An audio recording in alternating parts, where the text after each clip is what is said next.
देश और दुनिया की तमाम छोटी और बड़ी खबरों के लिए हमारे चैनल को सब्सक्राइब करना न भूलें और बेल का बटन जरूर दबाएं।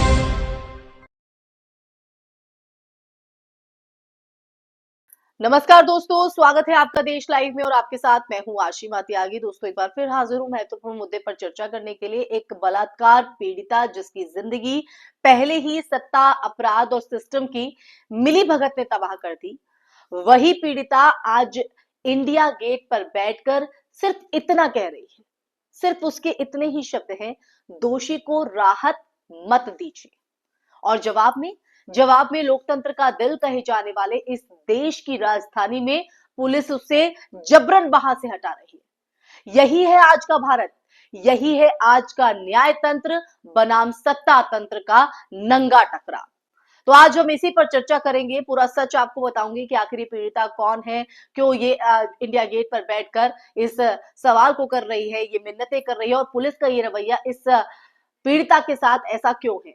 मैं सब आपको आज इस चर्चा के माध्यम से बताऊंगी, लेकिन उससे पहले आप लोगों से अपील, इंसाफ की आवाज को बुलंद करने के लिए और सच्ची पत्रकारिता के लिए हमारा यानी देश लाइव का सहयोग करें। साथ ही डिस्क्रिप्शन में दिए गए लिंक को ओपन कर ज्वाइन बटन दबाकर आप हमसे यानी देश लाइव से सीधा जुड़ सकते हैं। तो दोस्तों, वापस आते हैं आज की चर्चा पर। उन्नाव रेप केस में दोषी ठहराए जा चुके पूर्व बीजेपी विधायक कुलदीप सिंह सेंगर की उम्र कैद की सजा को दिल्ली हाईकोर्ट ने अपील की सुनवाई तक निलंबित कर दिया है। अगर टेक्निकली हम देखें तो तकनीकी रूप से इसे कानूनी प्रक्रिया कहा जाएगा, लेकिन अगर जमीनी सच्चाई पर इसे देखें तो जमीनी सच्चाई ये है दोस्तों कि ये जो फैसला है वो उस पीड़िता के जख्मों पर नमक छिड़कने जैसा है, जिसने सालों तक धमकियां झेली, अपने परिवार के सदस्यों को खोया और फिर भी न्याय के लिए लड़ती रही। और इसी फैसले के विरोध में पीड़िता, उसकी मां और सामाजिक कार्यकर्ता योगिता बायना है, इंडिया गेट पहुंची। ना कोई हिंसा, ना कोई तोड़फोड़, बस शांतिपूर्ण तरीके से अपना विरोध जताया गया। लेकिन सत्ता को शायद ये भी बर्दाश्त नहीं हुआ। कुछ ही देर में पुलिस वहां पर पहुंचती है और तीनों को वहां से हटा दिया जाता है। सवाल यह है कि क्या अब शांतिपूर्ण विरोध भी अपराध बन चुका है? लेकिन देश का संविधान तो हमें इजाजत देता है। अब जरा चलिए थोड़ा पीछे हम चलते हैं। साल 2012 की हम बात करते हैं। मनमोहन सिंह प्रधानमंत्री थे। दिल्ली की सड़कों पर निर्भया के रेप के बाद जन सैलाब उमड़ पड़ा था, हमने देखा था। राजपथ, इंडिया गेट, संसद मार्ग, हर जगह गुस्सा था, विरोध था, आक्रोश था, सवाल थे। सरकार कटघरे में थी, मीडिया 24 घंटे कवरेज कर रहा था, एक्टिविस्ट सड़कों पर थे, सत्ता झुकी थी, कानून बदले, फास्ट ट्रैक कोर्ट बनी, और आज वही सड़कें हैं, वही इंडिया गेट है और वही रेप के खिलाफ चीख भी है। लेकिन माहौल बिल्कुल अलग है। आज ना टीवी स्टूडियो उबल रहे हैं, ना प्राइम टाइम डिबेट्स हो रही हैं इस पर, और आज बड़े बड़े फेमस एक्टिविस्ट जो हैं वो भी नजर नहीं आते। ऐसे में आज वो मीडिया भी नहीं दिखता दोस्तों, जो तब लोकतंत्र का चौकीदार बनकर घूम रहा था। कहां है वो लोग जो लोकतंत्र का ठेकेदार खुद को समझते थे? तो पता है आप लोगों को इसके पीछे की वजह क्या है, क्यों ये सब नहीं दिखाई दे रहे? कहां है वो लोकतंत्र के ठेकेदार? इसका जवाब पता है आपको? क्योंकि आज जो आरोपी हैं वो सत्ता के करीबी हैं।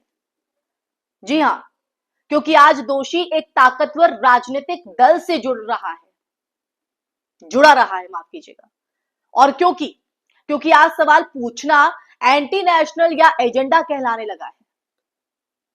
ये वो तमाम कारण हैं जो आज इस पीड़िता की चीख को नहीं सुनते। उन्नाव केस कोई साधारण मामला नहीं था दोस्तों, ये केस भारत के आपराधिक राजनीतिक गठजोड़ का जीता जागता उदाहरण है, जहां एक विधायक पर रेप का आरोप लगा, पीड़िता के पिता की पुलिस कस्टडी में मौत हो गई, गवाहों को कुचला गया और परिवार सड़क हादसे में उजड़ गया। फिर भी सिस्टम हर कदम पर आरोपी को बचाने की कोशिश करता रहा। और आज देखिए आप, आज जब वही दोषी उम्र कैद की सजा काट रहा था, उसे राहत मिलती है और विरोध करने वाली पीड़िता को हटाया जाता है। बदसलूकी। ये सिर्फ एक पीड़िता की कहानी नहीं है, ये वो दर्द है जो शब्दों से बयां नहीं किया जा सकता, जो वो महसूस कर रहे हैं। ये उस भारत की कहानी है दोस्तों, जहां न्याय की भाषा अब बदल चुकी है, जहां विरोध करने वाला संदिग्ध है और अपराधी, आरोपी, कानूनी लाभ का हकदार। यही दिख रहा है ना। और देखिए, सबसे अगर देखा जाए तो सबसे डरावनी चुप्पी मीडिया की है। जो चैनल निर्भया के समय मोमबत्तियां लेकर घूमते थे, आज उनकी स्क्रीन खाली है, कोई सवाल नहीं। जो अखबार तब सरकार से इस्तीफा मांगते थे, आज वो लीगल टेक्निकलिटी समझा रहे हैं। ये चयनात्मक संवेदनशीलता नहीं तो और क्या है, बल्कि खुला नैतिक पतन भी है दोस्तों। सवाल बहुत सीधा है, बहुत सीधा। अगर निर्भया के समय सड़कों पर उतरना लोकतंत्र था, तो उन्नाव की पीड़िता का धरना क्या है, उसकी चीख क्या है, उसकी मांग क्या है? अगर तब गुस्सा जायज था, तो आज चुप्पी क्यों है? शायद इसलिए क्योंकि आज सत्ता बदल गई है और उसके साथ बदल गया है न्याय, नैरेटिव और नैतिकता। सब मर गया है। तो दोस्तों, आज की चर्चा के अंत में बस मैं इतना ही आप लोगों से कहना चाहूंगी कि जिस दिन एक रेप पीड़िता को न्याय की मांग करने पर इंडिया गेट से घसीटा जाए, घसीटकर उन्हें हटा दिया जाए, उस दिन आप ये मान लेना चाहिए कि खतरे में सिर्फ एक महिला नहीं, बल्कि पूरा का पूरा लोकतंत्र है। जी हां। और याद रखिए, न्याय अगर सत्ता देखकर झुकने लगे, तो कल ये आपके दरवाजे तक भी आ सकता है। इसे कोई नहीं रोक सकता है। तो दोस्तों, आज इसीलिए हम इस मुद्दे पर हम आपके बीच लेकर आए, सच को दिखाने के लिए, ये सच बताने के लिए, क्योंकि अपने अपने नैरेटिव यहाँ पर सेट कर दिए जाते हैं। टेक्नोलॉजी की बात हो रही है, लेकिन क्या एक रेप पीड़िता जो मांग कर रही है, क्या वो मांग नाजायज आपको लगती है? क्या वो मांग जायज नहीं है? पुलिस का वहां पर इस तरह से रवैया, इसे आप किस तरह से देखते हैं?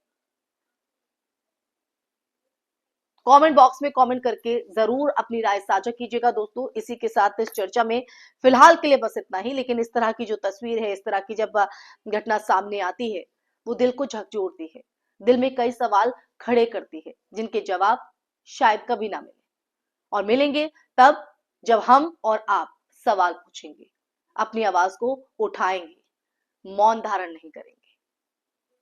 खैर, ये तो वक्त ही बताएगा कि ये न्याय जो पीड़िता है, इसे न्याय कब मिलता है, इसकी मांग कैसे मानी जाती है, टेक्निकलिटी से ऊपर जाती है, क्योंकि इसने तो अपना सब कुछ खो दिया है। इस जख्म को बयां कर पाना, इस जख्म के दर्द को समझ पाना हमारी समझ से कहीं ना कहीं बहुत परे। हम नहीं समझ सकते, हम उसको शब्दों में बयां कतई नहीं कर सकते। इसी के साथ दोस्तों, कमेंट बॉक्स में कमेंट करके बताइएगा ये चर्चा आपको कैसी लगी। साथ ही इस वीडियो को ज्यादा से ज्यादा शेयर कीजिएगा कि ये सच तमाम लोगों तक पहुंचे, उन लोगों तक भी पहुंचे जो इस तरह की मानसिकता रखते हैं कि वहां पर पीड़िता को हटाना, पुलिस का जो रवैया, उसके साथ जो बर्ताव किया गया है, सही मानते हैं। ये उन लोगों तक भी पहुंच रहे हैं। ये आंखें खोलने वाला आज का वीडियो है, तो इसलिए ज्यादा से ज्यादा लोगों तक पहुंचे ये वीडियो, इसलिए अपनी भागीदारी जरूर निभाएगा दोस्तों। साथ ही हमारे चैनल देश लाइव को सब्सक्राइब कीजिएगा। फिर हाजिर होंगी ऐसा ही सच का संवाद देकर। तब तक के लिए अपना ख्याल रखिए। जय हिंद, जय भारत, नमस्कार।